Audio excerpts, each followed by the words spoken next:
بلال اظہر کیانی صاحب، ایک اچھی حکومت کی طرف سے آفر کی گئی ہے، تو کچھ آپ بتائیں گے کہ جو رانا ثناءاللہ صاحب کی اچکزئی صاحب کے ساتھ میٹنگ ہوئی ہے اس کے بعد کوئی ہم توقع کریں کہ کل پی ٹی آئی جو ہے وہ چلی جائے گی اس میٹنگ میں؟ جی بسم اللہ الرحمن الرحیم۔ میر صاحب بہت شکریہ جی اپنے شو میں دعوت دینے کا۔ میر صاحب ایک تو آپ نے خود چلائی جو بات آج رانا ثناءاللہ صاحب نے کی اور اس سے پہلے اعظم طارڑ صاحب نے فلور پہ کی، تو میرے خیال سے مجھے نہیں اسپیسیفک تفصیلات پتہ کہ تعداد کتنی ہے، میری رانا ثناءاللہ صاحب سے اس ملاقات کے بعد بات چیت نہیں ہوئی، بٹ آپ نے جیسے کہا کہ خوشائند بات اور ہم تو یہ کہتے آئے ہیں کہ قومی ایشوز پہ بیٹھنا چاہیے۔ دہشت گردی کے ناسور کے خلاف ہم نے پہلے کہا تھا کہ ایپیکس کمیٹی پہ بھی، اور جب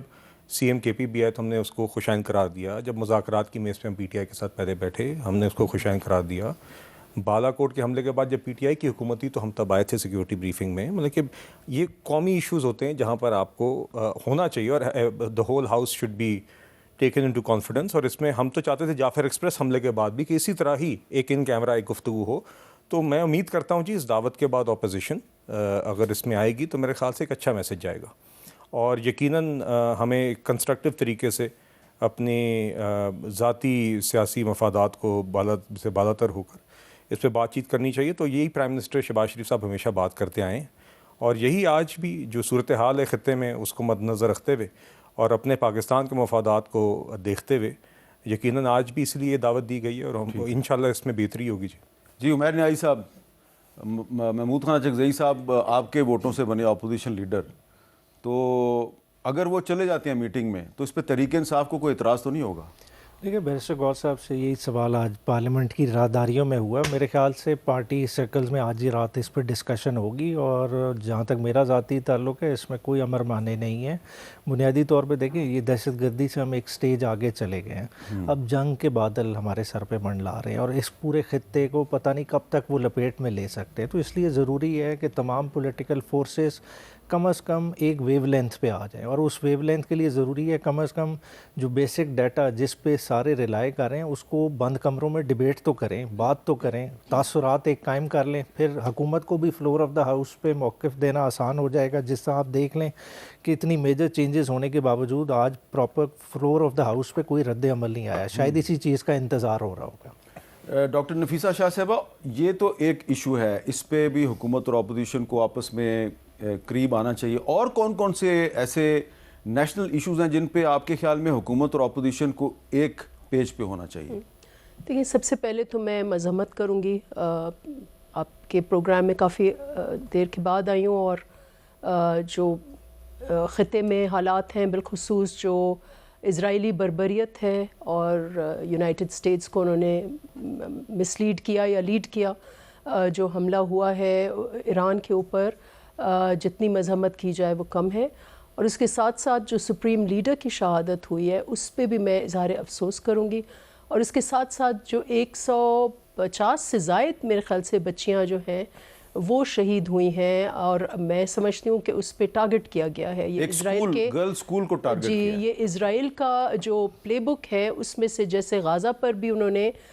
کوئی ہیلتھ انسٹیٹیوشن نہیں چھوڑا، کوئی تعلیمی ادارہ نہیں چھوڑا، اور وہی چیز یہ یہاں پر ٹیررائز کر رہے ہیں جو ایران کے شہری ہیں، تو یہ قابل مذمت ہے۔ جو پاکستان کا رد عمل رہا ہے وہ میں سمجھتی ہوں بڑا میجرڈ رہا ہے، کیونکہ ہمارے گلف میں بھی اوبویسلی جو جی سی سی کے ممالک ہیں وہ اس سے پاکستان کی اکانومی جڑی ہوئی ہے، اور ویسے بھی بہت اچھے تعلقات ہیں، اور دوسری طرف ایران جو ہے وہ ہمارا نیبر ہے، برادرلی کنٹری ہے،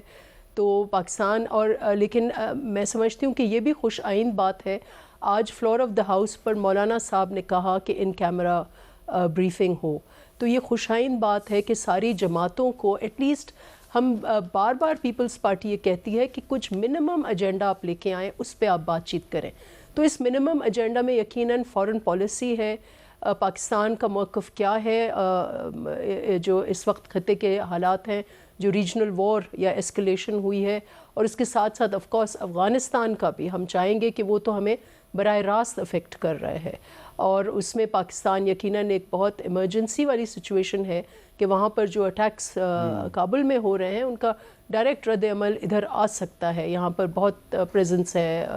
طالبان، تحریک طالبان یا اور بھی بہت آؤٹ فٹس ہیں، تو میں سمجھتی ہوں ان دو ایشوز پر تو یقیناً ساری ملک کو اور جماعتوں کو اکٹھے ہونا چاہیے، اور باقی جو انٹرنل ایشوز ہیں، جو انٹرنل پولیٹیکل ایشوز ہیں، دے کین ویٹ. سب سے پہلے تو ہمارے جو سیکیورٹی سچویشن ہے اس خطے کی، ہمارے اپنے ملک کی، اور جو 2 فرنٹس کھل گئے ہیں پاکستان کے، انڈیا کے ساتھ تو کھلا ہوا تھا، ویسٹرن فرنٹ پورا کے پورا، اب اس میں ایران کے ساتھ ہمارا کیا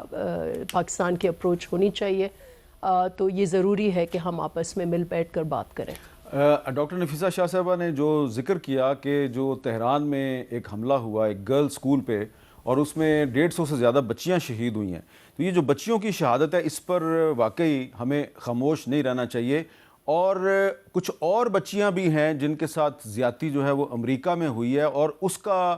جو پتہ چلا ہے وہ کافی عرصے کے بعد. یہ جو ایپسٹین فائلز ہیں، یہ اس کی جو ڈیٹیل دی نیو یارکر میگزین ہے، ایک امریکی میگزین ہے، اس میں آئی ہے، وہ بڑی ہولناک ہے. اس میں الزام یہ لگایا گیا ہے کہ خود ڈونلڈ ٹرمپ جو ہیں وہ بھی